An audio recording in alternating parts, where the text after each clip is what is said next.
Bonjour, bon début d'année 2024 à tout le monde. Puisque en début d'année, souvent les gens prennent des résolutions pour leur année à venir. Ça m'a inspiré à aborder le sujet d'un piège dans lequel beaucoup de personnes tombent quand elles se mettent des objectifs personnels. Et c'est le piège du temps.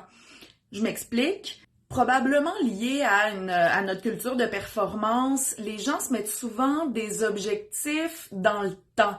Donc, à tel âge, je veux avoir des enfants ou je veux avoir atteint tel niveau dans ma carrière. Dans 3 semaines, je veux avoir eu cette conversation difficile avec une collègue. Ou dans 1 mois ou plus tard, je veux m'être inscrit à ce cours, cette activité que j'ai envie de faire depuis très longtemps. Pourquoi c'est un piège? Parce qu'en fait, on ne contrôle pas la majorité des variables qui vont venir influencer notre capacité à cheminer vers notre objectif et atteindre notre objectif.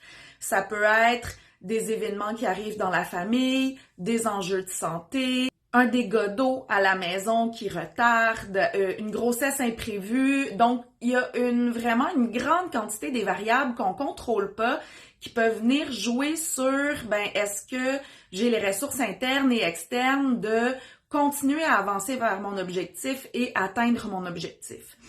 Donc, j'ai envie de vous proposer des alternatives. Donc, l'idée, c'est pas de pas faire de plan, mais de développer une flexibilité par rapport à notre planification en acceptant que les choses vont assurément se passer différemment que ce à quoi je m'attendais.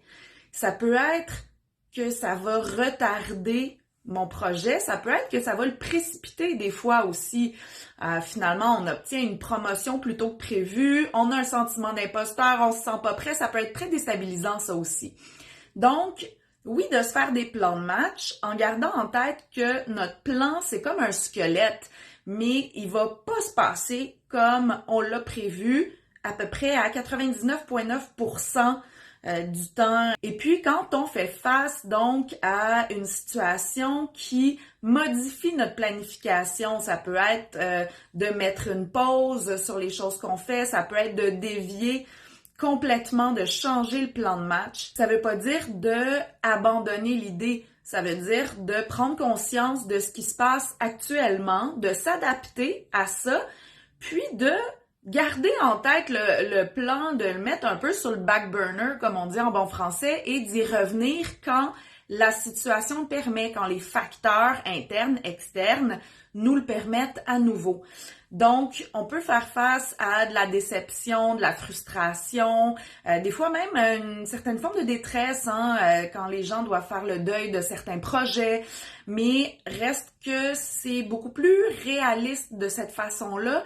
Et si vous gardez cette flexibilité par rapport aux objectifs que vous vous êtes mis, vous avez beaucoup plus de chances de continuer votre cheminement de façon plus sereine et d'atteindre cet objectif. Alors que si vous maintenez une certaine rigidité et que vous êtes déstabilisé au point de abandonner complètement, la déception va être beaucoup plus grande.